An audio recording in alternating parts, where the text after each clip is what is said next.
धर्मनगरी हरिद्वार में रविवार रात एक नाबालिग बच्ची की निर्मम हत्या कर दी गई, जिसके बाद से हरिद्वार के आम लोगों में दोषियों के खिलाफ कड़ा आक्रोश है। आप सारा देख रहे हैं, आज पूरा उत्तराखंड नहीं देख रहा, पूरा देश देख रहा है। एक बेटी, एक 11 साल की बच्ची और 2 कदम की दूरी पे अपराधी बसे हुए हैं। ये प्रदेश की फैक्ट्री बन चुकी है, अपराधियों की फैक्ट्री बन चुकी है। अगर इस बच्ची को इंसाफ नहीं मिलता है तो पूरा उत्तराखंड आंदोलित हो जाएगा। और मैं हर माँ बाप को संदेश दे रही हूँ कि इस घटना को देखने के बाद हर माँ बाप अपने बच्चों को बचाने का काम करें। पुलिस ने मौके से एक आरोपी को गिरफ्तार कर लिया, जबकि एक अन्य आरोपी फिलहाल पुलिस की गिरफ्त से बाहर है।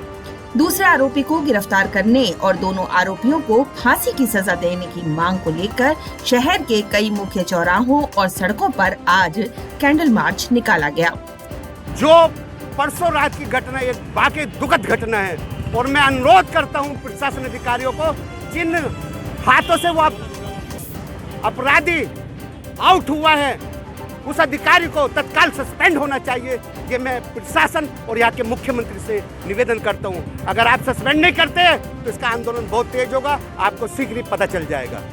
सामाजिक संगठनों और आम लोगों द्वारा निकाले गए इस कैंडल मार्च में आक्रोशित जन सैलाब उमड़ पड़ा। कैंडल मार्च में बच्चे, बूढ़े, महिलाएं, सभी वर्ग के लोग नजर आए।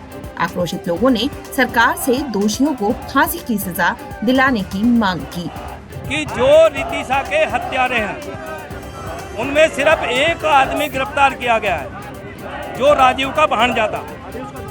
उसके साथ जो दूसरे आदमी हैं उन सबको, चाहे वो राजीव हो या राजीव से अलग हो, उन सभी को गिरफ्तार किया जाए और उन पर हत्या का आरोप लगाते हुए कठोर से कठोर धाराएं उसमें लगे, जिससे कि वो जीवन में कभी इस तरह के कार्य ना कर सके। कि आपके पास 24 घंटे हैं, 24 घंटे में यदि आप ढूंढ के ले आते हैं और उनको अरेस्ट कर लेते हैं तो ठीक है, नहीं तो 24 घंटे से बाद का समय हमारा है। इसके साथ ही एक आरोपी के फरार हो जाने पर पुलिस की कार्यशैली पर भी लोगों ने सवाल उठाए।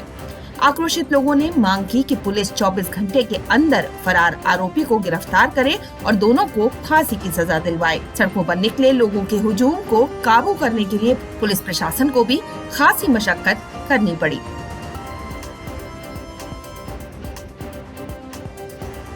हरिद्वार में 11 वर्षीय बच्ची की निर्मम हत्या से माहौल गमगीन है।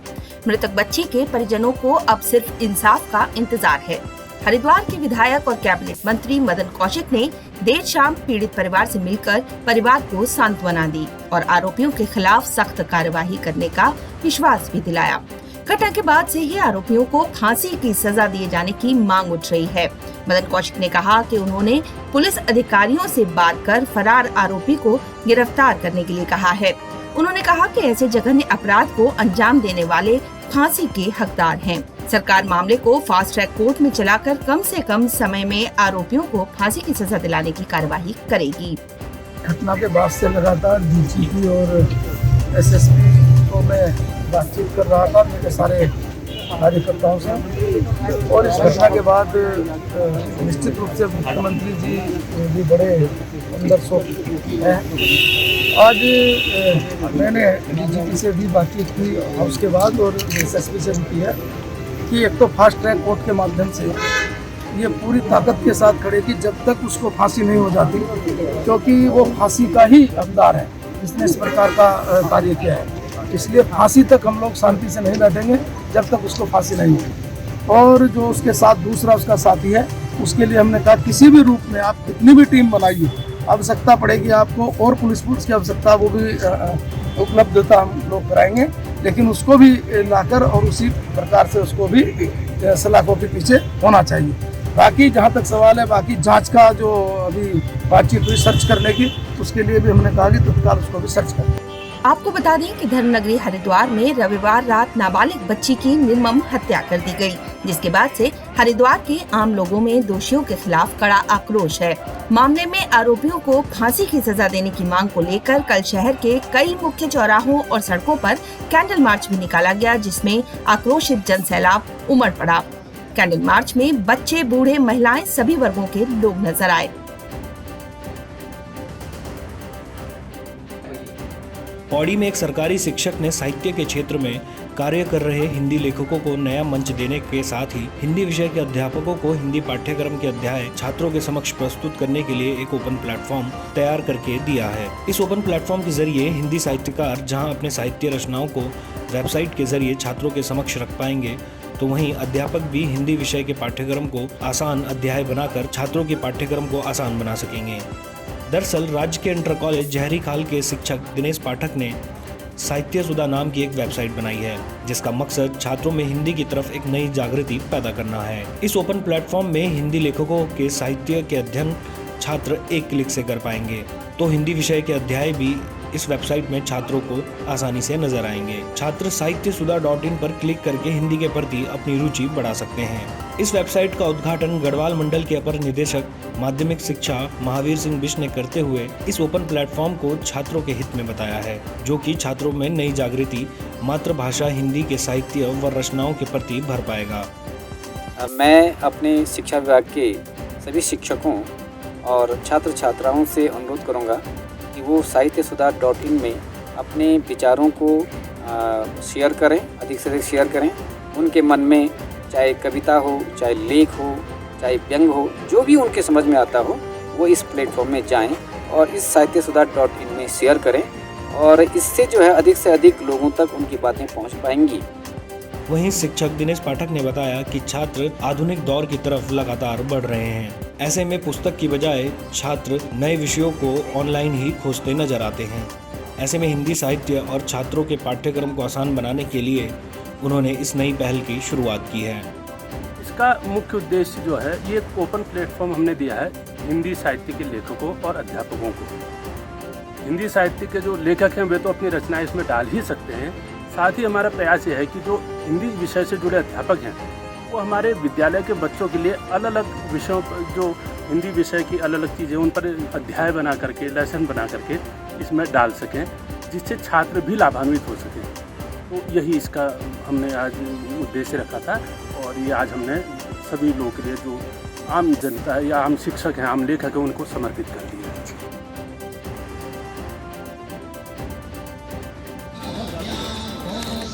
हरिद्वार में गुरुकुल कांगड़ी विश्वविद्यालय के संस्थापक आर्य समाज के प्रमुख संत स्वामी श्रद्धानंद का आज 94वां बलिदान दिवस है। गुरुकुल कांगड़ी विश्वविद्यालय में दिवंगत स्वामी श्रद्धानंद का बलिदान दिवस मनाया गया। हर साल इस दिन विश्वविद्यालय की ओर से बड़ा कार्यक्रम आयोजित किया जाता है, लेकिन इस वर्ष कोविड-19 के प्रकोप के चलते इस बार का बलिदान दिवस को सूक्ष्म रूप से बनाया गया। इस मौके पर विश्वविद्यालय की ओर से आयुर्वेदिक औषधि वाटिका बनाई गई। इस वाटिका में कई महत्वपूर्ण और दुर्लभ औषधियों के पौधे लगाए गए। विश्वविद्यालय के कुलपति प्रोफेसर रूप किशोर शास्त्री ने कहा कि स्वामी श्रद्धानंद द्वारा स्थापित किया गया यह विश्वविद्यालय अपने आप में एक अद्भुत संस्था है। आज भी देश विदेश से अनेक छात्र छात्राएं विश्वविद्यालय से शिक्षा प्राप्त कर रहे हैं।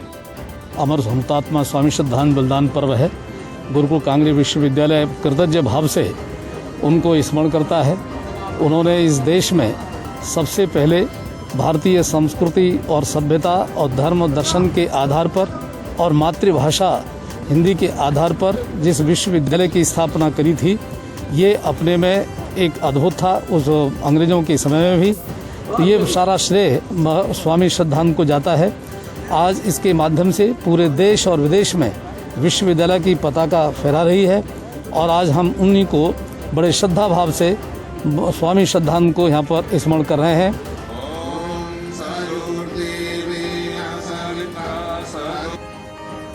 जौलजीबी सड़क मार्ग को लेकर एक बार फिर लोहाघाट से भाजपा विधायक अपनी ही सरकार पर आरोप लगाते हुए नजर आए। लोहाघाट विधायक पूरन सिंह फुर्त्याल ने कहा कि अगर उनके लगाए आरोप गलत होंगे तो वो राजनीति से संन्यास ले लेंगे। विधायक ने कहा कि टनकपुर जौलजीबी सड़क पे कटिंग की दरों में अत्यधिक वृद्धि की गई है, जिसमें निर्माणदायी ठेकेदार के द्वारा अधिकारियों के साथ मिलीभगत के जरिए सरकारी धन को हड़पने का काम किया गया है। विधायक फुर्त्याल ने बताया कि उनकी जांच की मांग पूर्व में भी की जा चुकी है और अब भी जारी है।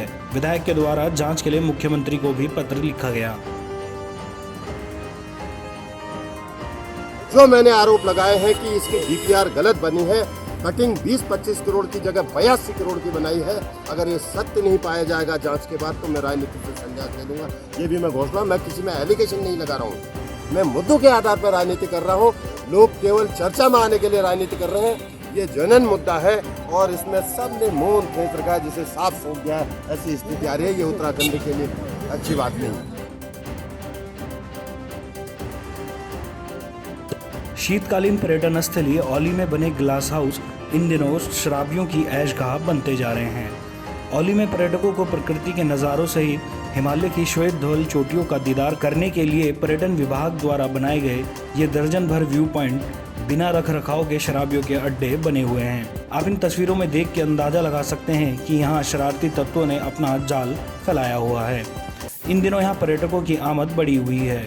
वहीं कुछ माहौल बिगाड़ने वाले लोग पर्यटकों के रूप में औली की शांत वादियों में बने व्यू पॉइंट को मैखाना बनाए हुए हैं। शरारती तत्वों ने इन ग्लास हाउस में भारी गंदगी फैला रखी है। यहाँ शराब की खाली बोतलें, नमकीन के खाली रैपर और प्लास्टिक का कूड़ा पसरा हुआ है, लेकिन इसकी सुध लेने वाला कोई नहीं है। ये शराबी अब औली आने वाले पर्यटकों के लिए भी सिरदर्द बनते जा रहे हैं। लेकिन शासन प्रशासन की नज़र शायद ही इन पर पड़े, लेकिन आने वाले क्रिसमस और नए साल की भीड़ को देखते हुए प्रशासन को इन लोगों पर नकेल कसनी पड़ेगी। जाने अनजाने में की गई गलती की जेल में सजा काट रहे बंदियों को मानसिक और शारीरिक रूप से फिट रखने के लिए कुमाऊं की सबसे बड़ी जेल हल्द्वानी में जेल प्रीमियर लीग का आयोजन किया जा रहा है। हल्द्वानी जेल के वरिष्ठ पुलिस अधीक्षक मनोज आर्य की पहल पर जेल प्रीमियर लीग का आयोजन हो रहा है, जिसमें जेल में बंद कैदियों द्वारा 8 टीमें बनाई गई। वरिष्ठ जेल अधीक्षक ने बताया कि ग्रीष्मकालीन और शीतकालीन खेलों का आयोजन जेल परिसर में अक्सर होता है। इसी क्रम में इस समय जेल परिसर में शीतकालीन खेलों के अंतर्गत जेल प्रीमियर लीग का आयोजन किया जा रहा है, जिसमें 8 टीमों के बीच रोजाना मैच होंगे और जनवरी के प्रथम सप्ताह में GPL का फाइनल मैच खेला जाएगा। खेल का मकसद बंदियों को शारीरिक और मानसिक रूप से फिट रखना है, ताकि उनके मन में अच्छा विचार आ सके। एक क्रिकेट प्रतियोगिता जिसे हम JPL कहते हैं, जेल प्रीमियर लीग, वो भी ग्रीष्मकालीन और शीतकाल में इस कारागार में आयोजित की जाती है। और इसमें इस बार लगभग 8 टीमें जो हैं इसमें प्रतिभाग कर रही हैं और अभी लीग मैच चल रहे हैं और जनवरी के प्रथम सप्ताह में हमारा फाइनल मैच कराने का विचार है। इस जेल में खेल के आयोजन का मतलब है, मकसद हमारा कि हमारे जो बंदीगण हैं वो शारीरिक रूप से फिट रहें, साथ साथ मानसिक रूप से भी वो स्वस्थ रहें, फिट रहें। ये इस खेल के आयोजन का मकसद है।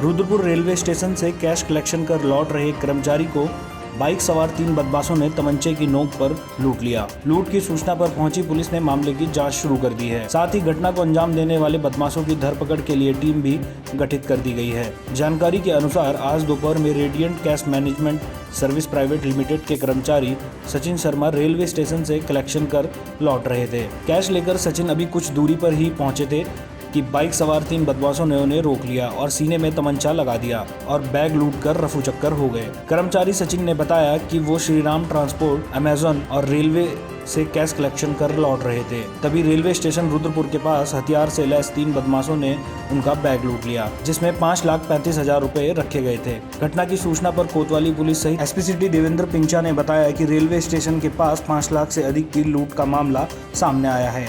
मामले में पुलिस की टीम गठित कर जांच शुरू कर दी गई है।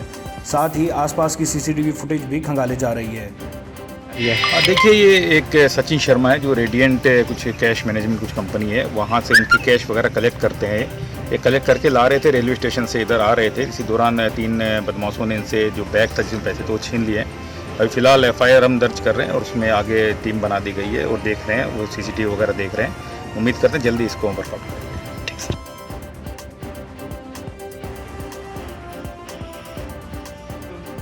रुद्रपुर की रामपुरा चौकी पर पथराव करने वाले मामले में कोतवाली पुलिस ने 8 नामजद आरोपियों के साथ 25 अज्ञात लोगों के खिलाफ मुकदमा दर्ज किया है। पुलिस ने कार्रवाई करते हुए 6 आरोपियों को गिरफ्तार भी कर लिया है। आपको बता दें कि 31 दिसंबर की देर रात 2 गुटों में हुए विवाद के बाद कुछ लोगों द्वारा रामपुर चौकी पर पथराव कर दिया गया था, जिसके बाद कोतवाली पुलिस ने रामपुर चौकी इंचार्ज कृष्ण गोपाल मटपाल की तहरीर पर 8 नामजद जबकि 25 अज्ञात लोगों के खिलाफ मुकदमा दर्ज कराया था, जिसमें 6 आरोपियों को गिरफ्तार कर लिया है। वहीं अभी 6 नामजद आरोपी फरार चल रहे हैं।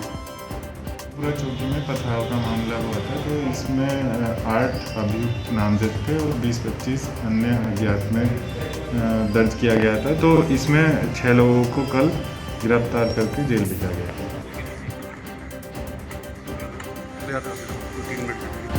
उत्तराखंड की तमाम खबरों के लिए देखते रहिए न्यूज़@9 न्यूज़ स्टूडियो पर।